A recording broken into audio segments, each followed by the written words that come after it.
चालू कर दिया मैंने। Hello everyone, welcome back once again to my online video lecture platform. आज के लेक्चर में हम डिस्कस करेंगे new topic of complex number, जो कि होगा how to find the exponential form of any complex number. किसी भी कॉम्प्लेक्स नंबर की एक्सपोनेंशियल फॉर्म को कैसे रिप्रेजेंट किया जाता है वो मैं आज के लेक्चर में आपको बताऊंगा। तो सबसे पहले कॉम्प्लेक्स नंबर जो होता है वो होता है z is equals to x plus iota y form में, है ना। तो इस z is equals to x plus iota y complex number को मुझे एक्सपोनेंशियल फॉर्म में बताना है।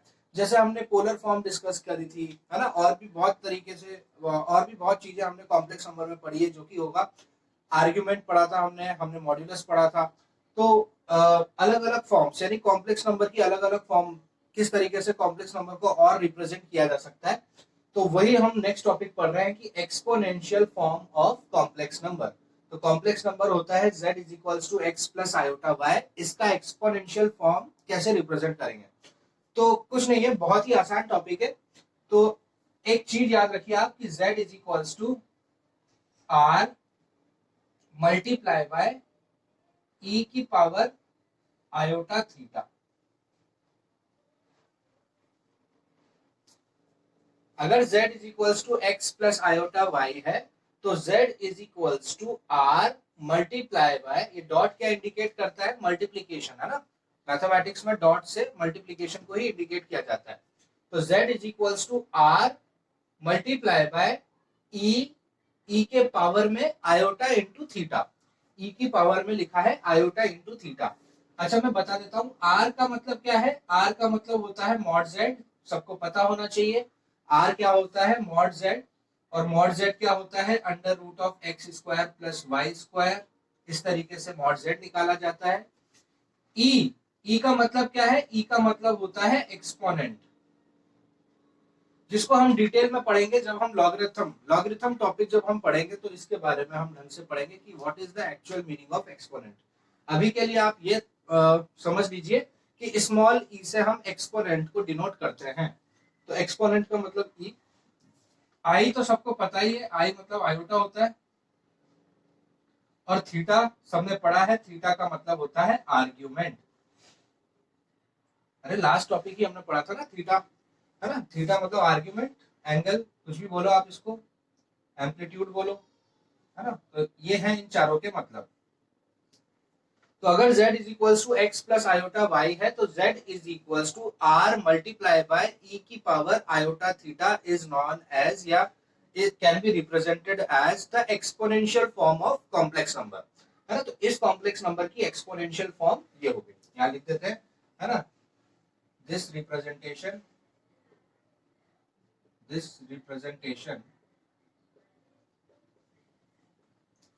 is known as exponential form of complex number z, है ना। तो इस कॉम्प्लेक्स नंबर का एक्सपोनेंशियल फॉर्म हो जाएगा r मल्टीप्लाई बाय e की पावर आयोटा थीटा। बहुत ही आसान है। क्वेश्चन से ना, हम जब क्वेश्चन करेंगे, जब किसी भी टॉपिक की मैथमेटिक्स में किसी भी टॉपिक को जब आप कवर करते हो, तो बेसिकली जब आप उसके क्वेश्चंस की प्रैक्टिस करते हो तो हमें और अच्छे से उसके बारे में आइडिया आता है। तो इस पे हम एक दो क्वेश्चन प्रैक्टिस करते हैं, एक दो क्वेश्चन से समझते हैं कि कैसे हम एक्सपोनेंशियल फॉर्म में उसको चेंज करेंगे किसी भी कॉम्प्लेक्स नंबर को। सो स्टार्ट करते हैं हमारे क्वेश्चन प्रैक्टिस से। देखिए आप, represent z is equals to -1 plus root 3 iota in exponential form. ये कॉम्प्लेक्स नंबर दे रखा है और इसको हमें एक्सपोनेंशियल फॉर्म में रिप्रेजेंट करना है। तो सबसे पहले हमें पता है कि किसी भी complex number z is equals to x plus iota y का एक्सपोनेंशियल फॉर्म क्या होता है? r मल्टीप्लाई बाय e की पावर आयोटा थीटा। बस आप इतना याद रखिए, सब इजीली मिल जाएगा। अब यहाँ से देखिए, z is equals to -1 plus root 3 iota, ये लिखा हुआ है। अब एक्सपोनेंशियल फॉर्म निकालने के लिए मुझे किन किन की जरूरत पड़ती है? मुझे r की जरूरत पड़ती है एंड थीटा की जरूरत पड़ती है। r का मतलब मॉड्यूलस होता है, थीटा का मतलब आर्ग्यूमेंट होता है। दोनों टॉपिक हम कवर कर चुके हैं।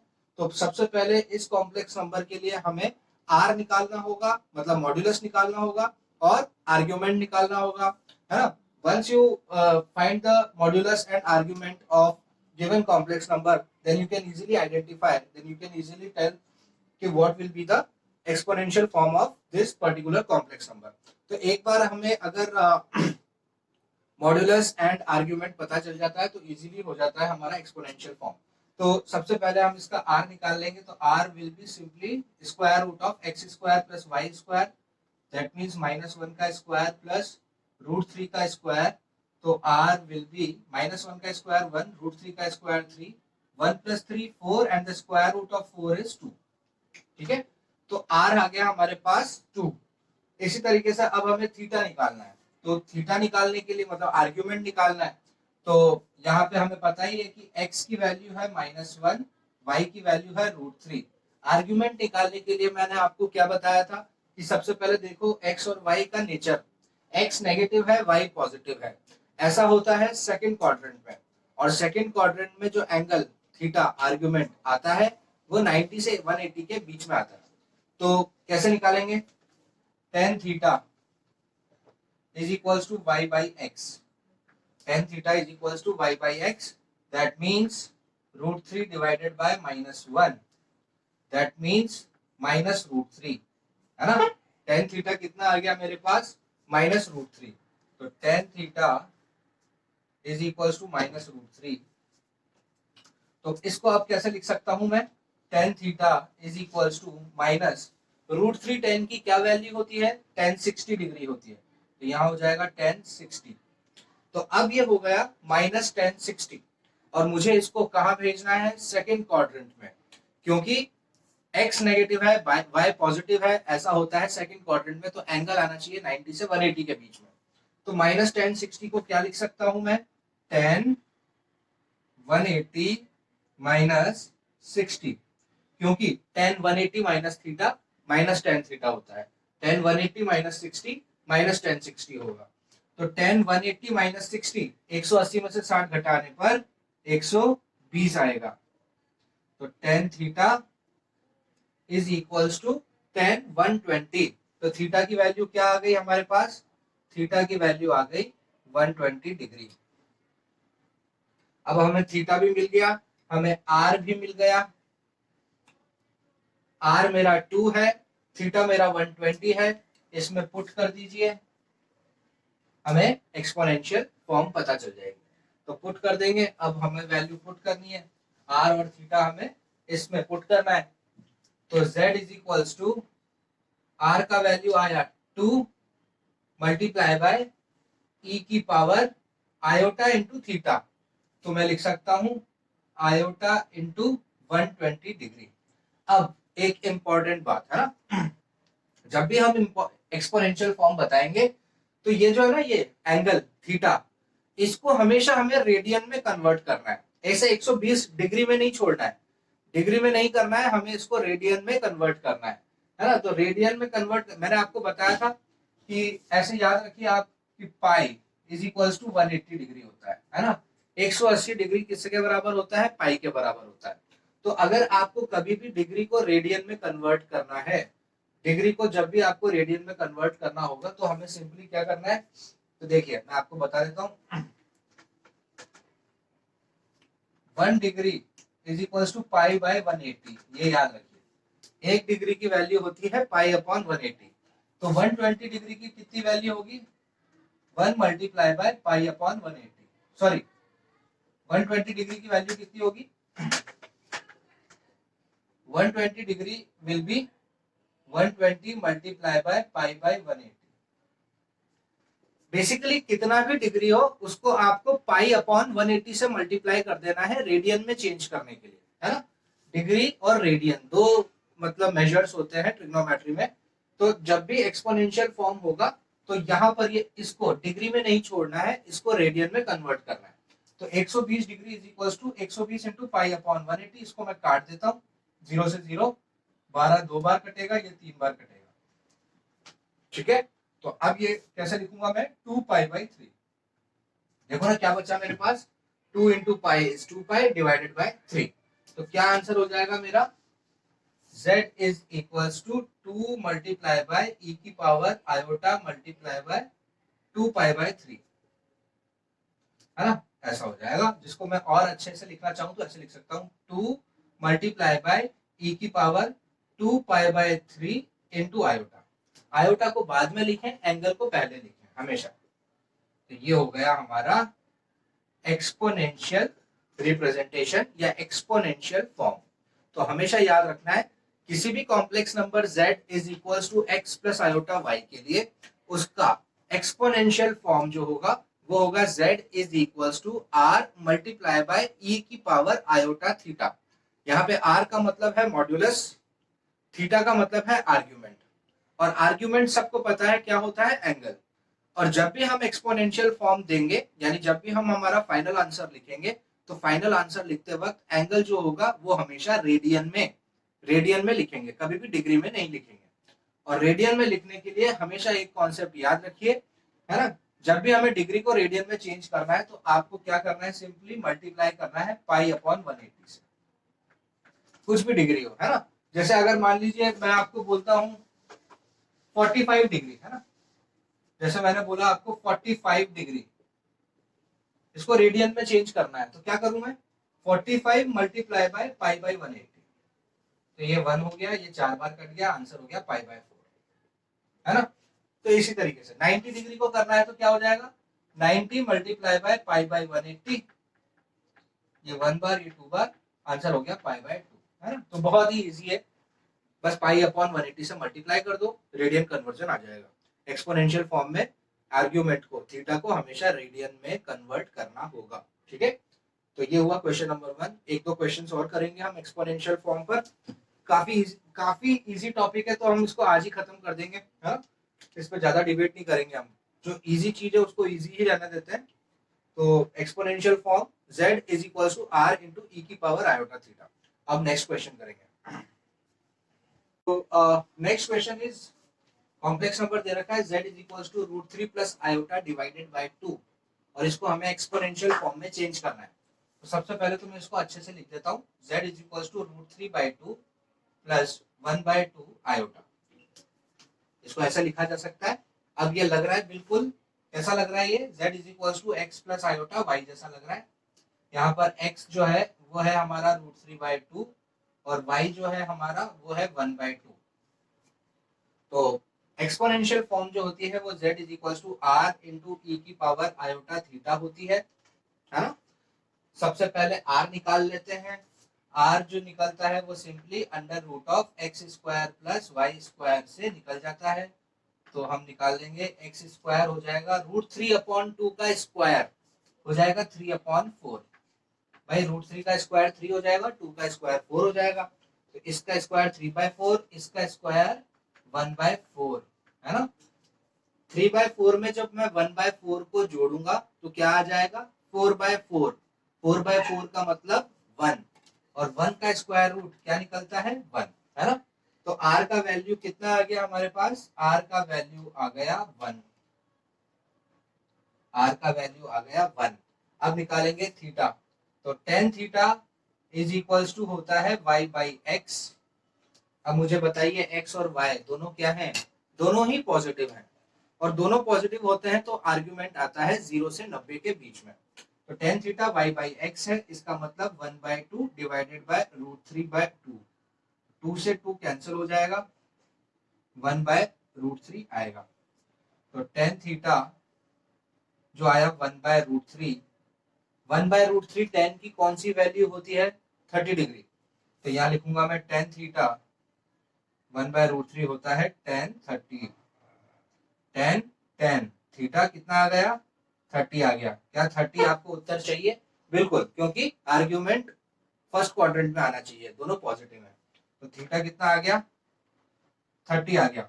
अब मैं इसको तुरंत रेडियन में चेंज कर देता हूं क्योंकि एक्सपोनेंशियल फॉर्म में डिग्री से काम नहीं चलता है, रेडियन से चलता है। तो theta is equal to 30 multiply by pi by 180, ये कट गया, ये 6 टाइम्स, तो थीटा इज इक्वल टू आ गया पाई बाय 6। थीटा कितना आ गया, पाई बाय 6। अब आप इसमें इसको पुट कर दीजिए, आपका एक्सपोनेंशियल फॉर्म तैयार, ठीक है। आर और थीटा जो जो इंपॉर्टेंट वैल्यूज है हम निकाल चुके हैं, फाइनल फॉर्मूला में पुट कर दीजिए। तो z is equals to r। r कितना आया? 1 आया। भाई 1 से तो किसी भी चीज को मल्टीप्लाई करो सेम ही रहेगा। तो 1 मल्टीप्लाई बाय ई की power iota theta. Iota iota ही रहेगा, थीटा पाई बाय 6 है तो पाई बाय 6 आयोटा। ये हो गया answer.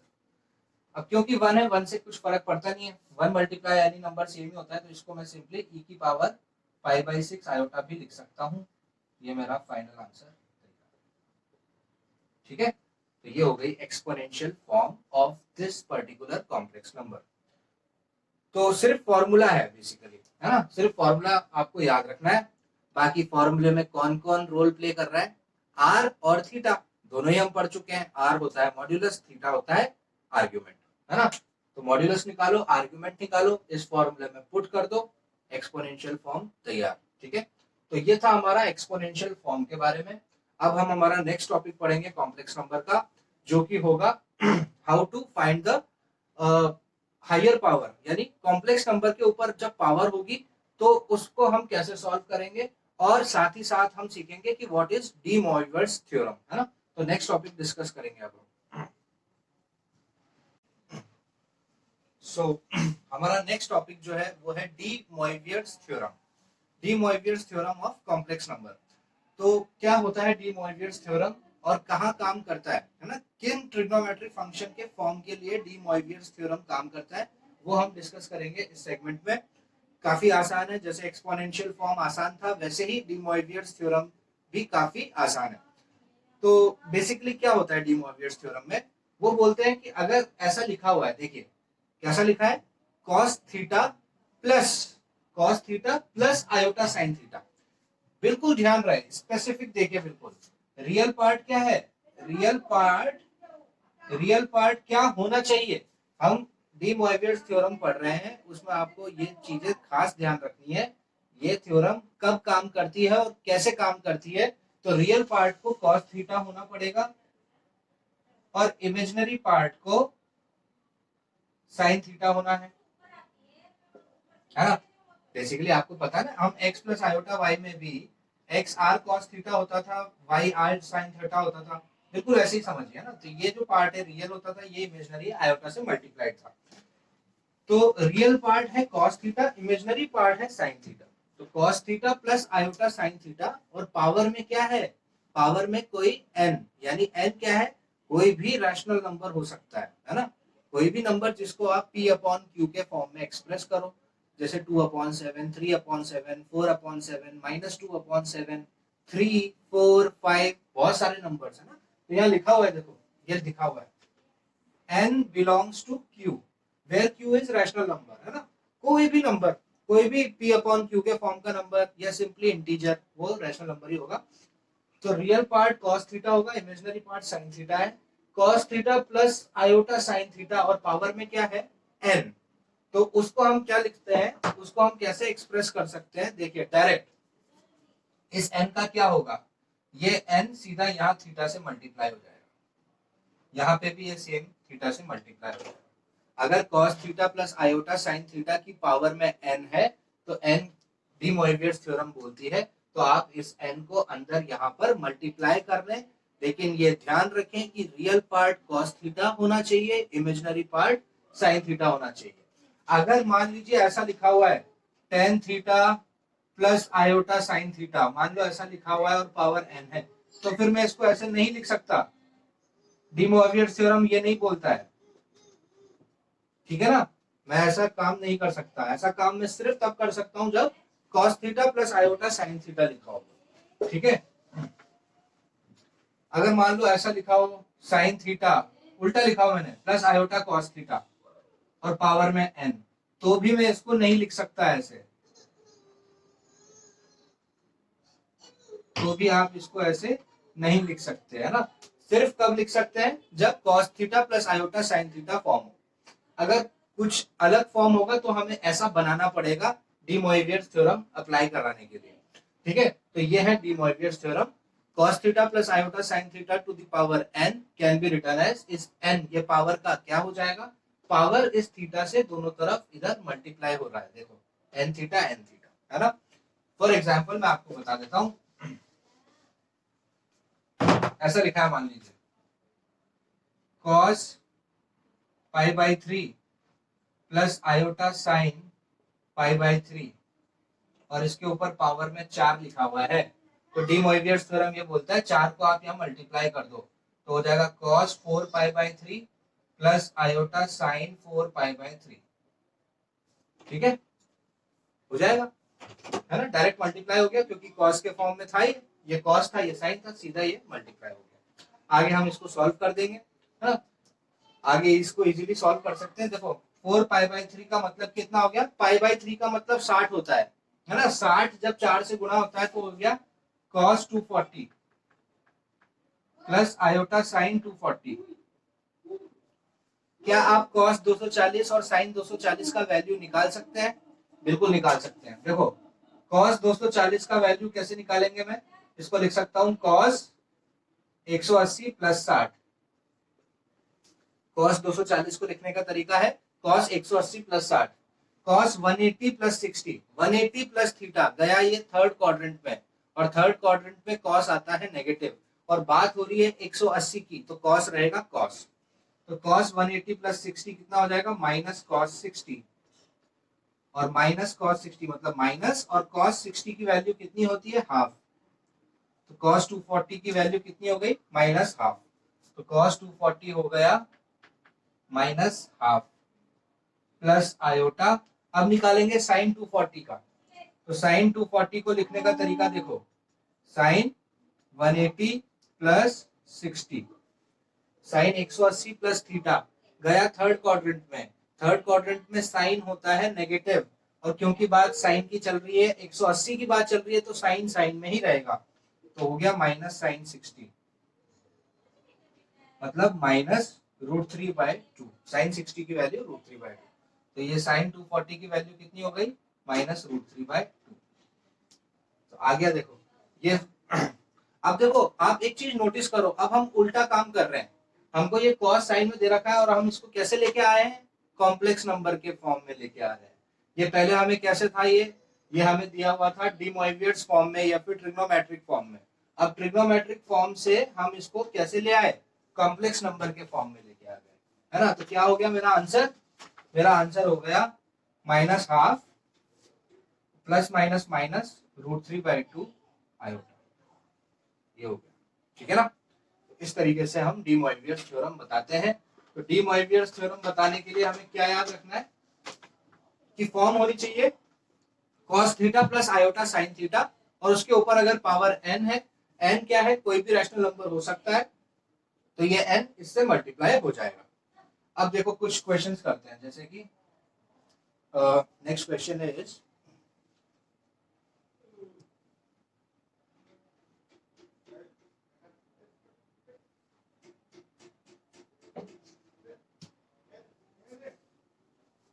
Next question is cos π/4 plus iota sine π/4 और पावर में दे दिया है 3, ठीक है। तो ये है, तो डी मोइवियर्स थ्योरम से मैं पहले तो इसको क्या लिख सकता हूँ, क्योंकि ये cos है ये साइन है, बीच में एडिशन है, cos real part sine imaginary part, तो सीधा लिख दो इसको cos 3 यहाँ मल्टीप्लाई हो जाएगा, तो ये हो जाएगा 3π/4 प्लस आयोटा साइन 3π/4। इतना चीज समझ में आया आप सबको। अब आगे इतना करने के बाद 3π/4 का मतलब, अच्छा आप पहले इसको डिग्री में कर लेते हैं ना, पहले डिग्री में कर लेते हैं ताकि हमको आसानी हो। 3π/4 यानी π/4 का मतलब 45 होता है, और 45 को 3 से मल्टीप्लाई करने पर 135 आता है, तो cos 135 प्लस आयोटा साइन 135, है ना। अब इसको सॉल्व करने के लिए cos 135 की वैल्यू निकालने के लिए पहले आप अपने मन से पूछिए 135 का मतलब कौन सा क्वाड्रेंट होता है। 135 का मतलब होता है सेकंड क्वाड्रेंट, और सेकंड क्वाड्रेंट में cos की वैल्यू क्या आती है, नेगेटिव, है ना। सेकंड क्वाड्रेंट में cos नेगेटिव होता है, साइन पॉजिटिव होता है, तो आपको मन में पता होना चाहिए कि यार इसकी वैल्यू नेगेटिव आएगी, इसकी वैल्यू पॉजिटिव आएगी। अब वो वैल्यू आपको निकालनी है, तो cos 135 की जब मैं वैल्यू निकालूंगा तो इसको मैं लिख सकता हूं cos 180 माइनस 45, क्या बोलते हो, लिख सकते हैं ना इसको, cos 180 minus theta. cos 180 minus theta, second quadrant में cos नेगेटिव होता है, तो ये हो जाएगा माइनस cos थीटा, है ना। cos 180 minus theta is minus cos theta, तो minus cos 45 that means minus 1 upon root 2। cos 45 की वैल्यू 1 बाय रूट 2 होती है। आया ना, आपने मन में पहले ही उत्तर दे दिया था, मन में आपने बता दिया था कि cos 135 नेगेटिव होता है, देखो नेगेटिव लेके आ गए हम, तो यहां से हो गया ये माइनस 1 बाय रूट 2, और ये चीज क्या आने वाली है, ये आने वाली है प्लस 1 बाय रूट 2, क्योंकि ये पॉजिटिव आएगा। 135 साइन सेकंड क्वाड्रेंट में पॉजिटिव होता है, हम निकाल भी सकते हैं। ये देखिए sine 135 can be written as sine 180 minus 45, sine 180 minus theta होता है साइन थीटा, सेकंड क्वाड्रेंट में साइन पॉजिटिव होता है, तो ये 1 बाय रूट 2 आ गया, तो प्लस 1 बाय रूट 2 आयोटा, ये आंसर है ना। तो ये सवाल था, है ये सवाल था, और डी मोइवियर्स की मदद से हमने इस सवाल को कॉम्प्लेक्स नंबर के फॉर्म में चेंज कर दिया। ये सवाल पहले कैसे था, पहले ये एंगल, जहां एंगल आ जाता है वहां थीटा आ जाता है, यानी पोलर फॉर्म के मिक्सचर में था ये, तो उससे हमने इसको कॉम्प्लेक्स नंबर, मतलब अब हम उल्टा पढ़ रहे हैं ना। पहले हमने सीखा था कि कॉम्प्लेक्स नंबर को पोलर फॉर्म में कैसे बदलना है, और अब आप ये बोल सकते हो कि पोलर फॉर्म से वापस कॉम्प्लेक्स नंबर की तरफ अगर हमें आना है, तो डी मोइवियर्स ने हमारी कैसे हेल्प करी। उसने बोला cos theta plus iota sin theta की पावर n को आप ऐसे लिखो और फिर आगे सॉल्व करो। तो है ये मजेदार टॉपिक है, इंटरेस्टिंग है और काफी इजी है, पूरा ट्रिग्नोमेट्री का खेल है। ट्रिग्नोमेट्री ढंग से है ना, आप, मैंने जो एक स्पेशल लेक्चर बताया था आपको 0 से 360 वाला एंड क्वाड्रेंट सिस्टम वाला, जिस स्टूडेंट्स को ये सब थोड़ा समझने में दिक्कत आ रही है तो वो लेक्चर ध्यान से देखिए आप, है ना। ट्रिग्नोमेट्रिक एंगल्स पूरा 0 से 360 एंड क्वाड्रेंट सिस्टम, वो अगर आपने ढंग से समझ लिया तो ये सब चीजें बस स्टेप बाय स्टेप आपको याद रखनी है। अच्छा, डी मोइवियर्स में ऐसा होता है, पोलर फॉर्म में ऐसा होता है, एक्सपोनेंशियल फॉर्म में ये होता है, चीजें सब सेम ही चलेगी, लेकिन उसमें मजा आपको तभी आएगा जब आपको क्वाड्रेंट और ट्रिग्नोमेट्री के अच्छे इन्फॉर्मेशन, अच्छी नॉलेज होगी। अच्छे से अगर आप उसको पढ़ेंगे तो ही आप इन सब टॉपिक्स को ध्यान से समझ पाएंगे। तो वापस मैं बताता हूँ आपको, मेरा लेक्चर जो था क्वाड्रेंट सिस्टम और ट्रिग्नोमेट्रिक फंक्शंस 0 to 360 पे बेस्ड, उन लेक्चर को ध्यान से देखिए। अब आगे बढ़ते हैं हम हमारे नेक्स्ट क्वेश्चन के लिए। तो नेक्स्ट क्वेश्चन स्टार्ट करने से पहले मैं एक चीज आपके सामने डिस्कस करना चाहता हूँ, वो आप मेरे को बताइए कि क्या मैं सही कर रहा हूँ कि नहीं। तो मान लीजिए अगर मेरे पास z इज इक्वल्स टू लिखा हुआ है 2 आयोटा प्लस 3, ऐसा लिखा हुआ है मान लीजिए, है ना, 2 आयोटा प्लस 3, तो क्या मैं इस आयोटा को कॉमन लेकर इसको ऐसे लिख दूं 2 प्लस 3 अपॉन आयोटा, क्या ये ऐसा लिखा जा सकता है? जी बिल्कुल।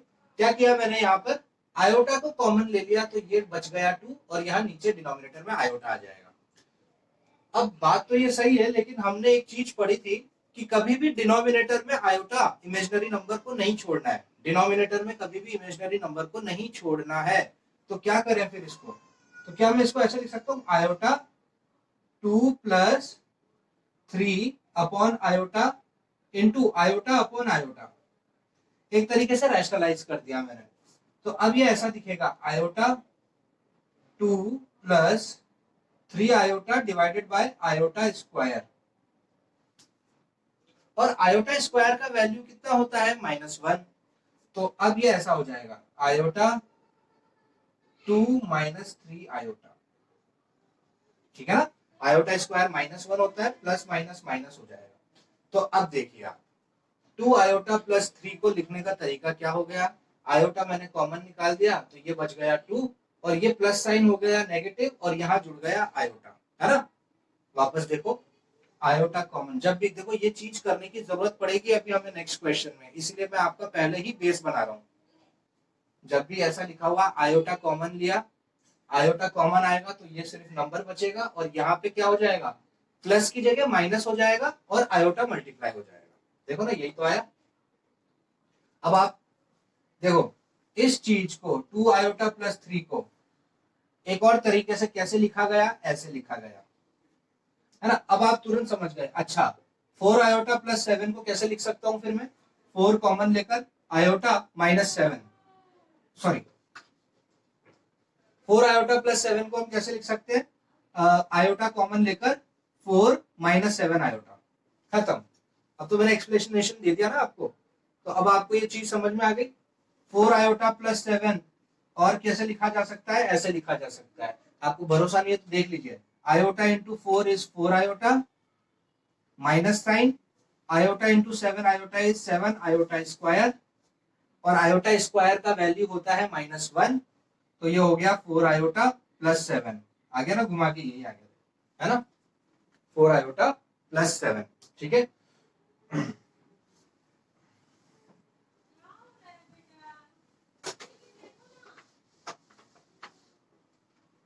इसी तरीके से बताइए,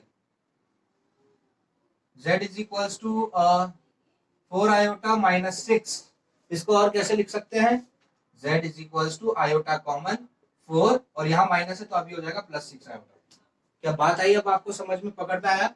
आयोटा कॉमन लिया तो ये 4 बचा और यहाँ पे 6 आयोटा आ जाएगा। देख लो आप घुमा फिरा के, iota into 4 is 4 iota plus 6 iota square, और आयोटा स्क्वायर की वैल्यू होती है -1, तो ये हो गया 4 आयोटा -6, है ना, आया समझ में।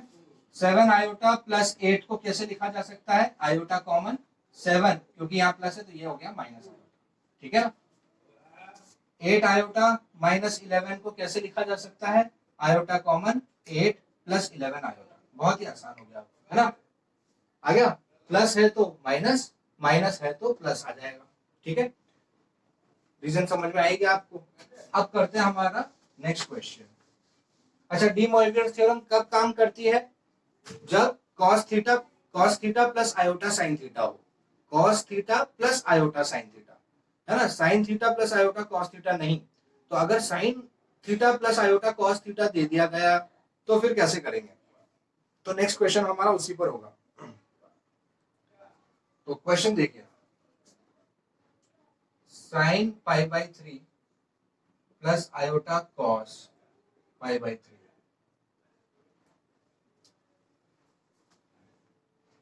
और पावर में है 4। तो ये है सवाल।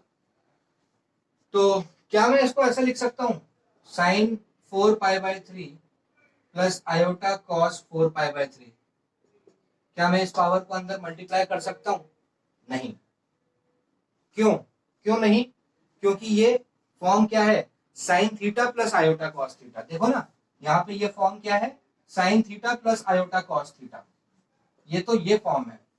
और हमने क्या सीखा है, फॉर्म होना चाहिए cos theta plus iota sine theta.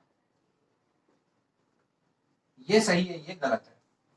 तो अगर ऐसी फॉर्म दे रखी है तो मैं ये डायरेक्ट काम नहीं कर सकता।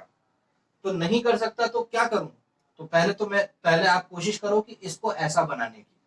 तो ऐसा बनाने के लिए क्या करना पड़ेगा, तो देखो, अब ध्यान से देखना ये चीज। अच्छा, क्या मैं इसको है ना उल्टा करके लिख देता हूं, iota cos π/3 plus sine π/3 to the power 4, है ना, ऐसा तो लिखा जा सकता है ना। अब जो मैंने आपको जो चीज जस्ट 10 मिनट पहले बताई है ना, वो करने का टाइम अब आ गया है। क्या बताया था मैंने आपको, आयोटा कॉमन लेना सिखाया था।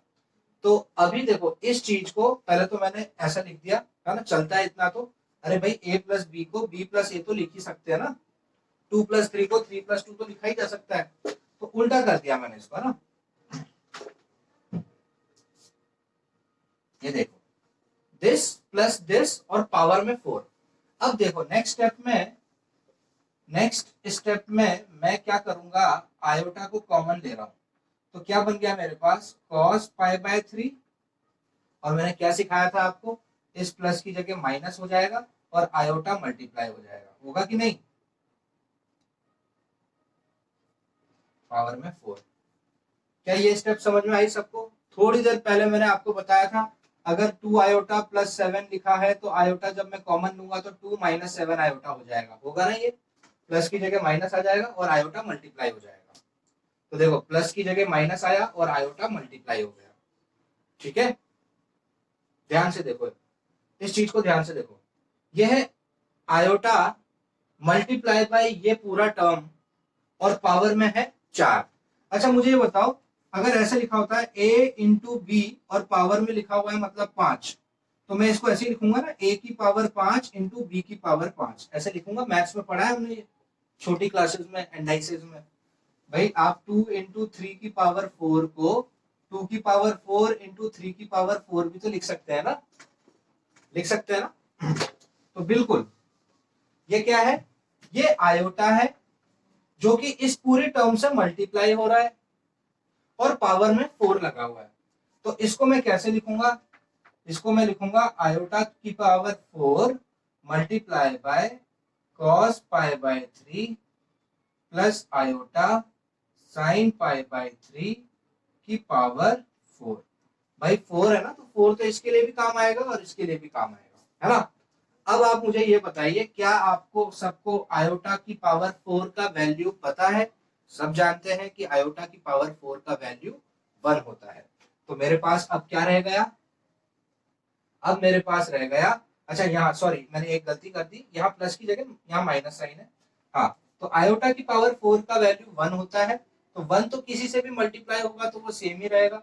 तो 1 multiply by cos pi by 3 plus sorry minus iota sine pi by 3 की पावर 4, है ना। ठीक है, अब ये हो गया कॉस और ये हो गया साइन, बीच में है माइनस साइन। लेकिन अब देखिए माइनस साइन है, तो अब आपको एक चीज याद रखनी है, ये ट्रिग्नोमेट्री में भी हम डिटेल में पढ़ेंगे। अभी के लिए ये बता देता हूं मैं कि cos of minus theta is always equals to cos theta and sine of minus theta is equals to minus sine theta. ये दो चीजें आप अभी के लिए याद रखें कि कॉस का नेगेटिव एंगल क्या होता है, कॉस पॉजिटिव बन जाता है वो, और साइन का नेगेटिव एंगल तो ये नेगेटिव बाहर आके माइनस साइन थीटा हो जाता है। ठीक है ना। तो इस चीज को अब हम कैसे लिख सकते हैं, इस चीज को हम लिख सकते हैं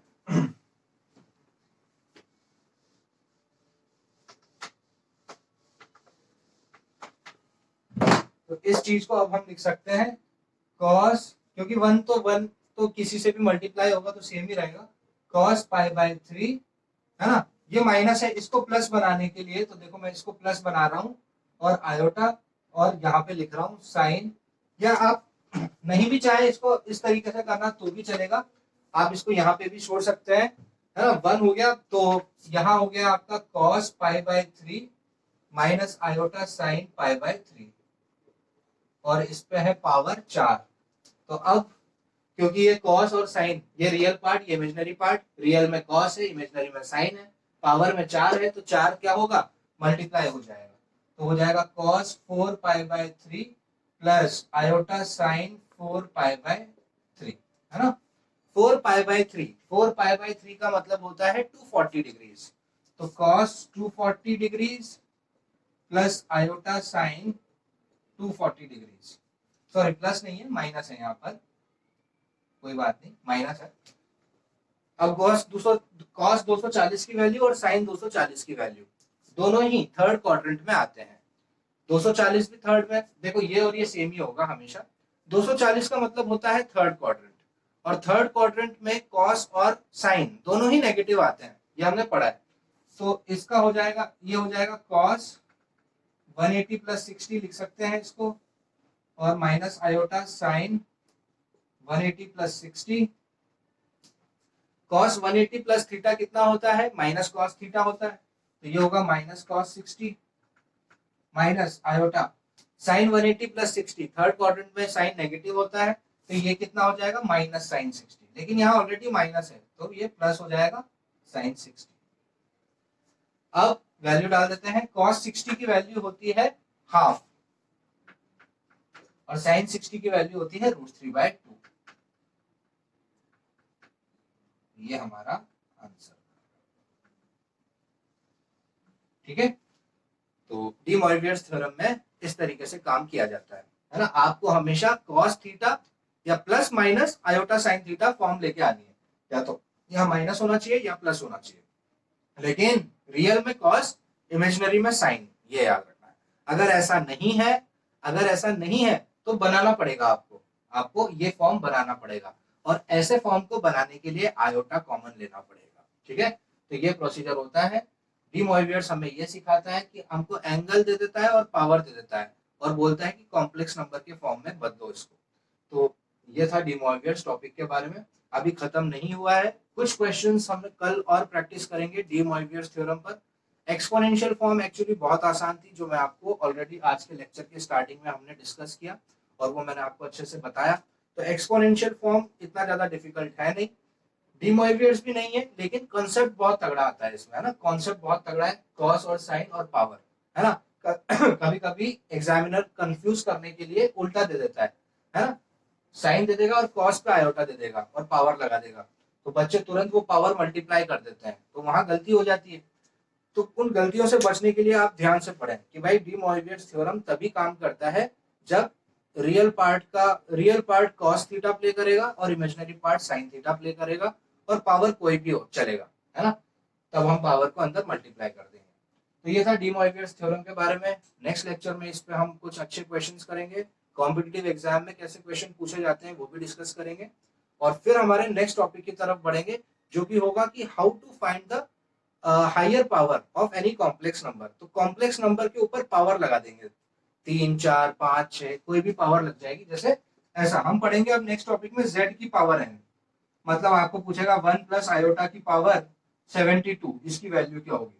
तो भाई इसको 72 बार मल्टीप्लाई थोड़ा ना करेंगे, जरूर कोई ना कोई शॉर्ट ट्रिक होगी या कोई तरीका होगा।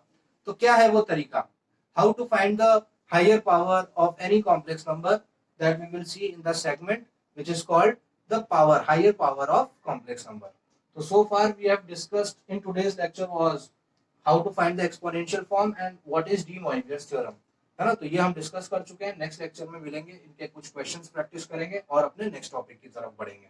So thank you so much for today's lecture.